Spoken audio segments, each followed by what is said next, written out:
बिस्मिल्लाहिर्रहमानिर्रहीम अस्सलाम वालेकुम। दुनिया में बड़ा इस वक्त तहलका मच चुका है और ये तहलका आया है चाइना की जानिब से। मामला कुछ ये सामने आया है कि इस वक्त भारत का आप जानते हैं जो मून मिशन है वो तकरीबन उसकी मौत होने वाली है, यानी वो उठ नहीं रहा और ये मामला बड़ा ही अजीबो गरीब इस वक्त हुआ है। यानी आप ये देखें कि जो ट्रांसमीटर है लैंडर का वो ऑन होना चाहिए, इन्होंने उसको स्लीप मोड पे लगा दिया था क्योंकि वहाँ पर -250 डिग्री टेम्परेचर है और उसकी बैटरियाँ वहाँ पर ख़राब हो गई थी, रिचार्ज हो गई, लेकिन वो ऑन नहीं हो पा रहा।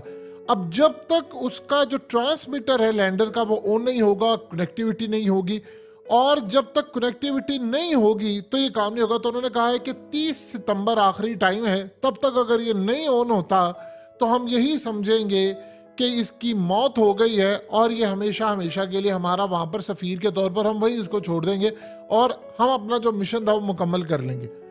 अब पाकिस्तान में ये हुआ है कि हम लोग इंडिया के साथ आज़ाद हुए लेकिन हम लोग बहुत पीछे रह गए और पाकिस्तान में ये डिबेट चल रही है क्या हुआ, इंडिया चांद पर पहुंच गया, उन्होंने जहन्नुम में जाना, हमने तो जन्नत में जाना है। आपने वो क्लिप देखा ही होगा वो बच्चे का, तो क्या हो गया, हमने तो जन्नत में जाना है तो उन्होंने तो जहन्नुम में जाना है, तो कोई बात नहीं अगर वो इतनी आगे चले गए हैं। यानी यहाँ पर ये डिबेट हो रही है। आप इल्म का लेवल देखें कि इस्लाम ने हमें कहा है कि इल्म हासिल करना है, कुरान मजीद सारे का सारा इल्म पर जोर देता है और हमारी ये हैसियत है। और पाकिस्तान में डिबेट शुरू हो गई है, वो जी इंडिया मून पर लैंडिंग ही नहीं की, ये एनिमेशन थी, ये जाली था, ये सब कुछ था और ये हमारी इस वक्त हालत है। लेकिन अब चाइना के साइंटिस्ट नहीं, चाइना के सबसे बड़े scientist cosmochemist Ouyang Ziyuan, ये असल में पहले चीफ साइंटिस्ट और चाइना के जो पहला लूनर मिशन था, ये जो चांद पर गया था मिशन, उसके जो चीफ थे ये अब आए हैं सामने और उन्होंने जो इंकिशाफ किया है वो बड़ा अजीबो गरीब इंकिशाफ है। उन्होंने आकर दो बातें की जिसने सबको हिलाकर रख दिया है। उन्होंने कहा है कि इंडिया क्लेम करता है कि हम मून की साउथ पोल पर गए हैं, ये झूठ है, हम इसको रिजेक्ट करते हैं। अब हुआ क्या है, उन्होंने आगे जो सबूत दिए हैं वो आगे चलकर डिस्कस करते हैं। उन्होंने वजह क्या बताई है। चाइना में असल में हुआ ये है कि बहुत ज्यादा बड़ी तादाद में अवाम उनसे पूछ रही है कि हम अमेरिका से टेक्नोलॉजी में आगे हैं, हम भारत से टेक्नोलॉजी में आगे हैं, लेकिन हमारी टेक्नोलॉजी ज्यादा होने के बावजूद हम साउथ के ऊपर पोल के ऊपर क्यों नहीं गए, भारत चला गया है।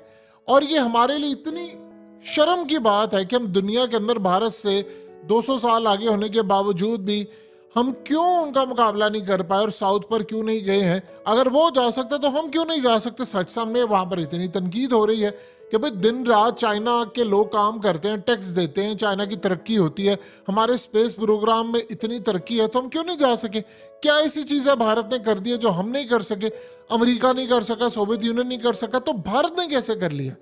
उन्होंने अब क्या कहा, ये दो बातें आपने पहले समझनी है ताकि पाकिस्तानियों को जरा ये बात जो आ रही है कि मून लैंडिंग नहीं हुई, अब ऑफिशियली चाइना ने ऐलान किया है। समझिए, ये जो चीफ साइंटिस्ट है ये चाइना के लिए काम करते हैं, यानी उनके जो हुकूमत का हिस्सा है जो मिशन का, उसके लिए उन्होंने नंबर 1 कहा है भारत ने लैंडिंग की है मून के ऊपर, ये उन्होंने एडमिट कर लिया।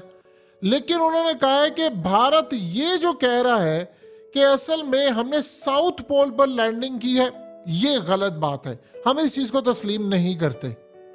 उन्होंने कहा है कि साउथ पोल आप जानते हैं कि वहां पर गड़े हैं, टेम्परेचर, वहां सूरज की रोशनी नहीं पड़ती और वो दुनिया का नहीं, जब तक की टेक्नोलॉजी अब तक हमारे पास आई है सबसे मुश्किल तरीन काम है। उन्होंने कहा है लैंडिंग की है, लेकिन जो भारत का स्पेस क्राफ्ट है इसने लूनर साउथ पोल के ऊपर लैंडिंग नहीं की, बल्कि उनका ये कहना था कि चंद्रयान 3 ने असल में मून के साउथ पोल पर लैंडिंग नहीं की, ये असल में पोलर रीजन जो मून का साउथ पोल है उसके करीब ही नहीं गया। उसने कहा कि ये तो कोई अंटार्कटिक पोलर रीजन के करीब गया था। हम यहाँ पर सीधी तरह बता देना चाहते हैं कि इंडिया जो क्लेम कर रहा है वो तकरीबन जहाँ पर लैंडिंग की है, इन्होंने उससे तकरीबन 700 किलोमीटर दूर जाकर किसी और एरिया के अंदर लैंडिंग की है। अब बकौल उनके कि साउथ जो पोल है ये तकरीबन 66.5 डिग्री से लेकर 90 डिग्री साउथ तक है और इसका जो रोटेशनल एक्सिस है ये तकरीबन 23.5 डिग्री रिलेटिव टू सन है। अब ये जरा साइंटिफिक टर्म है जो आम बंदे के लिए समझना थोड़ा डिफिकल्ट होता है। उन्होंने कहा कि मून का जो टिल्ट है वो तो 1.5 डिग्री है, जो कि पोलर रीजन से मतलब मच स्मॉलर है। अब वो कहते हैं कि नासा के नजदीक जो साउथ पोल है वो 80 से 90 डिग्री है, जबकि हम इसको ये समझते हैं कि ये 88.5 से 90 डिग्री है। तो इस सारी सूरत हाल के अंदर जो भारत का क्लेम इस वक्त है वो इतने कम डिग्री की साइड के ऊपर कैसे वो लैंड कर सकता है। उन्होंने कहा कि हम इस बात को क्लियरली कह रहे हैं कि इंडिया ने वहां पर लैंडिंग नहीं की। इंडिया के बारे में हम क्लियरली आपको बता देना चाहते हैं कि इंडिया ने क्लोज भी नहीं किया साउथ पोल के, बल्कि वो किसी और जगह पर चला गया है जहां पर बर्फानी कोई मामलात हैं, बर्फ है या वहां पर बहुत ज्यादा अजीबोगरीब मामला है। लेकिन वो जिस जगह पर ये क्लेम करे कि हम साउथ पोल पर चले गए हैं, ये हम मानने को तैयार नहीं। उन्होंने कहा जी सूरत हाल ये है कि हम वहां पर गए थे, हमने लैंड किया था, चाइना का मिशन वहां पर लैंड करके गया है और हम फिर उसके बाद वहां से होकर तो आ गए हैं पीछे। तो इस सारी सूरत हाल के अंदर हम तो इंडिया के इस क्लेम को मुकम्मल तौर पर रिजेक्ट करते हैं। ये असल में चाइना ने, ये जो इनके साइंटिस्ट ने कहा है, ये समझ लीजिए चाइनीज हुकूमत का ऑफिशियल वर्जन है, क्योंकि उनकी मर्जी के बगैर वो बयान नहीं दे सकते। अब असल कहानी ये है कि वहां पर ये बात क्यों हो रही है। देखिए दो चीजें आप यहां पर समझिएगा। इंडिया ने जो क्लेम किया है उसके बाद बिलियंस ऑफ डॉलर्स की पूरी दुनिया से इन्वेस्टमेंट आ रही है इंडिया के अंदर, बहुत बड़ी तादाद के अंदर इन्वेस्टमेंट आ रही है। उनके स्पेस प्रोग्राम को फंडिंग की जा रही है, नई चीजें, बड़े बड़े ममालिक उनके साथ काम कर रहे हैं। 4-5 ममालिक ने तो उनके साथ काम करने की हामी भर ली है। अब असल लड़ाई क्या है? इंडिया जो क्लेम कर रहा है, उसने कहा जी मैं साउथ के ऊपर गया, वहां पर जाकर मैंने रॉक निकाले, चीजें निकाली, उसके एलिमेंट्स की सारी इंफॉर्मेशन मेरे पास है, दुनिया में किसी के पास भी नहीं है। और जो इंफॉर्मेशन मैं दुनिया को दूंगा, दुनिया वो इंफॉर्मेशन लेगी। इनके पास दुनिया में और कोई इंफॉर्मेशन हो ही नहीं सकती मेरे अलावा। तो मेरे पास जो सूरत हाल है वो सबसे बेहतरीन है। अब आप जरा अंदाजा कर लें कि ये इस लेवल पर वो जाकर क्लेम कर रहे हैं कि भाई हमारे पास ये चीज है। असल में लड़ाई वहां पर है, जंग चल रही है। वो जंग क्या है? जंग वहां पर ये चल रही है कि इस सूरत हाल में कौन वहां पर मून पर जाएगा, कौन ज़खायर को तलाश करेगा, कौन कब्जा करेगा, और वहां से आगे जो खलाई मखलूक अगर दुनिया में एग्जिस्ट कर रही है उनसे रवाबित कायम करके उनकी टेक्नोलॉजी से इस्तेफादा कौन करेगा, कौन फायदा उठाएगा, इसकी जंग चल रही है। चाइना भी खलाई मखलूक के साथ राब्ते में, अमेरिका भी है, दुनिया की और ताकतें भी हैं, कोई मजहबी पॉइंट ऑफ व्यू से इसराइल भी है। यानी हर तरह से कोई ना कोई इसमें ताउन कर रहा है और आगे बढ़ रहा है। अब जो सूरत हाल पैदा हुई है वो भारत ने जो क्लेम किया, एक चीज तो आज चाइना ने क्लियर कर दी है। उन्होंने कहा जी भारत की लैंडिंग हुई है। ये बात अब हमारे दिमागों में बिठा ले। असल में पाकिस्तान के अंदर वो तबका जो चाह रहा है कि हम इस पर बात भी ना करें वरना सवालात उठेंगे कि इंडिया हमसे इतनी आगे कैसे चला गया, वो असल में ये कह रहे हैं उसने लैंडिंग ही नहीं की। भाई आपका जो हमसाया मुल्क है चाइना, उसने तो क्लेम कर दिया है कि इंडिया ने लैंडिंग की है, लेकिन डिफरेंट साइड पर की है। आप एक काम कीजिए, आप ही जरा खड़े होकर ऑफिशियली चाइना को कह दे कि आप ये जरा कहकर तो दिखाए कि उसने लैंडिंग नहीं की, या पाकिस्तान ऑफिशियली कह दे, या अमेरिका को कह दे, या दुनिया की कोई भी पावर को कहे जरा इनकार करके दिखाए। ये जो सूरत हाल इस वक्त पैदा हुई है ये तो बड़ी अजीबोगरीब है। यानी हमें इस बात का इदराक ही नहीं है कि कहानी किस तरफ जा रही है, क्या मामला है। अब ये असल में सारे इस वक्त देखिए बहुत सारी जो खलाई मखलूक है इनके साथ इन सबके रबाबित हो गए हैं। कुछ कह रहे हैं कि वो हमसे 50,000 साल आगे टेक्नोलॉजी के साथ जी रहे हैं। इवन के कांग्रेस के अंदर उन्होंने हालिया कहा था कि यार इनके पास जो टेक्नोलॉजी है उस पर फिजिक्स के लॉज ही अप्लाई नहीं होते। यानी अगर मिसाल के तौर पर जिन्नात जैसी कोई टेक्नोलॉजी है कि वो 1 सेकंड के अंदर 2000 किलोमीटर का फासला तय कर लेते हैं। जिस तरह मिसाल के तौर पर किसी को कॉल करते हैं तो पाकिस्तान से अमेरिका कॉल जाती है, या पाकिस्तान से न्यूजीलैंड जाती है, पाकिस्तान से कनाडा जाती है, तो less than 1 second real time में आपकी आवाज़ चली जाती है। तो इंसान कैसे जा सकता है? ये तो फिजिक्स के लॉज के खिलाफ है। तो वो कह रहे हैं जी फिजिक्स के लॉज यहाँ पर काम नहीं करते।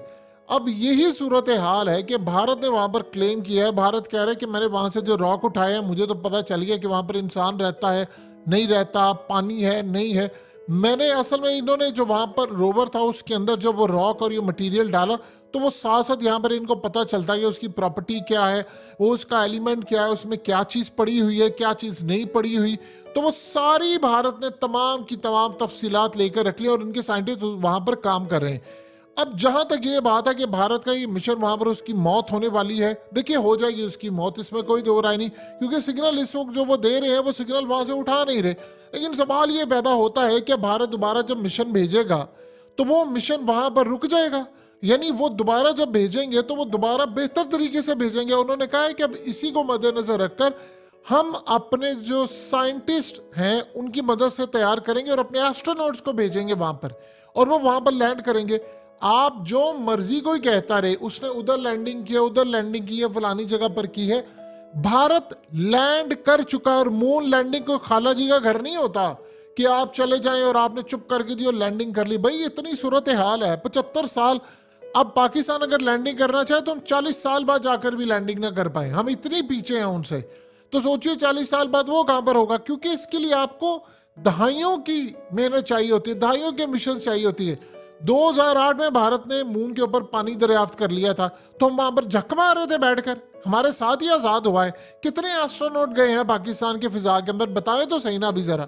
तो ये जो इस वक्त सारी सूरत हाल पैदा हुई है, हम उठाकर तनकीद उन पर कर रहे हैं, उन्होंने लैंडिंग नहीं की। और आगे से हमारी तरबियत का लेवल देखिए, हमने अपने बच्चों को ये सिखाया कि वो जी वो तो जहन्नुम में जाएंगे। कुरान मजीद में लिखा हुआ है कि तुमने अगर जमीन के मैदार से बाहर जाना तुम नहीं जा सकते सिवाय ताकत के, बहुत ज्यादा ताकत की। वो ताकत का किस जानिब इशारा है? वो ये है कि आप जिस तरह रॉकेट है वो बहुत ज्यादा पावर लेकर चलता है। अब बताइए, कुरान आपको कह रहा है कि आप इल्म हासिल करें और इसको फाइंड आउट करें कि ये क्या अल्फाज है, उसमें कुदरत इशारों किनारों में बात करती है। और आप ये कह रहे हैं कि इंडिया ने तो कर लिया है तो क्या हो गया, उन्होंने तो जन्नत में जाना है, हमने तो सीधा जन्नत में जाना है। आपको किसने कह दिया कि इस तरह की सूरत हाल में आप दुनिया में कामयाब होंगे? कुरान आपको कहता है, इस्लाम आपको कहता है इल्म हासिल करें। यही हमारे करतूत हैं कि अभी हालिया जो रिपोर्ट आई है, पाकिस्तानियों को मुंह लगाने को तैयार नहीं दुनिया भर में, अनस्किल्ड हमारी लेबर है। और यही वो वजह है कि पूरी दुनिया में असल में हम बदनाम होते फिर हैं, क्योंकि हमने इल्म को छोड़ दिया है, जो कुरान मजीद का पहला सबक था।